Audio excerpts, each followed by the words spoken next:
সবাইকে দুঃখ প্রকাশ করছি। আপনারা অনেক কষ্ট করে দীর্ঘক্ষণ ধরে এখানে আছেন। আপনারা দেখতে পাচ্ছেন আমরা যে আন্দোলন করেছিলাম সেটার জন্য আমরা আপনাদের প্রেস ব্রিফিং করছি। আশা করি সংক্ষিপ্ত সময়ে শেষ হবে ইনশাআল্লাহ। সম্মানিত উপস্থিত সাংবাদিকবৃন্দ, আপনারা দেখেছেন রাকসু নির্বাচনের তারিখ পুনরায় পিছিয়ে 16 অক্টোবর নির্ধারণ করা হয়েছে। ইতোপূর্বে আমরা দেখেছি 3 বার তারিখ পরিবর্তন হয়েছে। প্রথমবার 30 জুনের মধ্যে তফসিল ঘোষণা করার কথা থাকলেও প্রশাসন সেটা করেননি। এরপরে 28 জুলাই তফসিল ঘোষণা করে 15 সেপ্টেম্বর নির্বাচনের তারিখ নির্ধারণ করা হয়। আবারও সেই তারিখ পিছিয়ে 25 সেপ্টেম্বর করা হয়েছিল। 25 সেপ্টেম্বর ডেডলাইন পরিবর্তন করে কিছুক্ষণ আগে নির্বাচন কমিশন আবারও তারিখ পিছিয়ে 16 অক্টোবর করলেন। প্রিয় সাংবাদিকবৃন্দ, রাকসু নির্বাচন করতে গিয়ে বিশ্ববিদ্যালয় প্রশাসন একটি দলের এজেন্ডা বাস্তবায়ন করতে চায়। তাদের দাবির পরিপ্রেক্ষিতেই আজকের এই পরিস্থিতি। শিক্ষার্থীদের মধ্যে এমন প্রহসন কোনোভাবেই কাম্য নয়। শিক্ষার্থীদের সাথে এমন প্রহসন কোনোভাবেই কাম্য নয়। অনেক প্রার্থী রাকসু নির্বাচন করতে গিয়ে নিয়মিত ক্লাস পর্যন্ত করতে পারেননি। অনেক সময়, শ্রম ও অর্থ ব্যয় করে শিক্ষার্থীরা প্রচারণা চালিয়েছেন। সকল বিষয়কে উপেক্ষা করে একটি দলের স্বার্থকে প্রাধান্য দিয়ে প্রশাসন শিক্ষার্থীদের অবমূল্যায়ন ও পক্ষপাতিত্বমূলক আচরণ করেছে। আপনারা আরও খেয়াল করে দেখবেন, ছাত্রদলের হলে প্যানেল দিতে পারেনি। এই কারণে নির্বাচন 15 সেপ্টেম্বর থেকে 25 সেপ্টেম্বর পিছিয়ে দেয়া হয়েছিল। আজ আবারও পরিকল্পিতভাবে পোষ্য কোটা ইস্যুকে সামনে এনে ক্যাম্পাসে বিশৃঙ্খল পরিবেশ তৈরি করা হলো।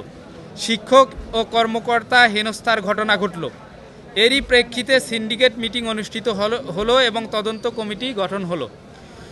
কিন্তু অবাক করার বিষয় এই যে সকল বিষয় উপেক্ষা করে শিক্ষক কর্মকর্তা হেনস্থাকে সামনে এনে ক্যাম্পাসে কর্মবিরতি ঘোষণা করা হলো। আমরা মনে করি পোষ্য কোটা, শিক্ষক নির্যাতন, শাটডাউন ইত্যাদি ইস্যু সামনে এনে রাকসুকে বানচাল করতে বিএনপিপন্থী শিক্ষক, নির্বাচন কমিশন ও প্রশাসন ষড়যন্ত্রে লিপ্ত হয়েছে।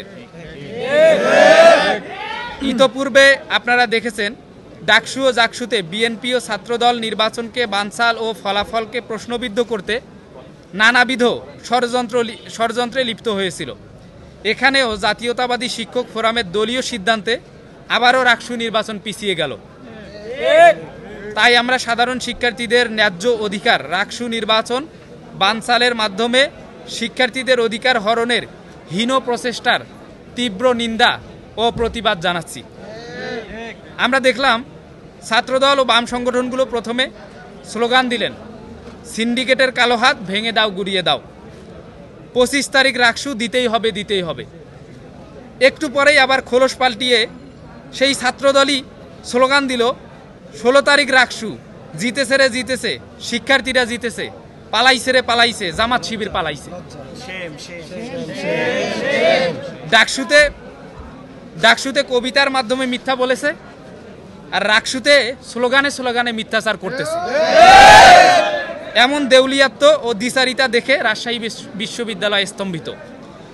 দীর্ঘ 35 বছর পরে যে উৎসাহ ও উদ্দীপনা নিয়ে রাকসু শুরু হয়েছিল তা কিছু স্বার্থবাদী গোষ্ঠীর কারণে ম্লান হয়ে গেল। এ ঘটনায় আমরা গভীর উদ্বেগ প্রকাশ করছি। তারপরেও আমরা বিশ্বাস করি শিক্ষার্থীরা থমকে যাবে না।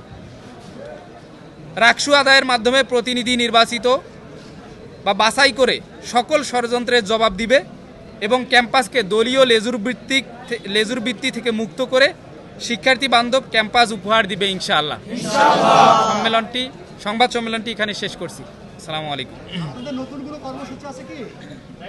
আমাদের নতুন কর্মসূচি আপনাদেরকে পরবর্তীতে জানাবো। যেহেতু আপনারা দেখতেই পাচ্ছেন এখন আমরা এখানেই আছি। আমরা পরবর্তীতে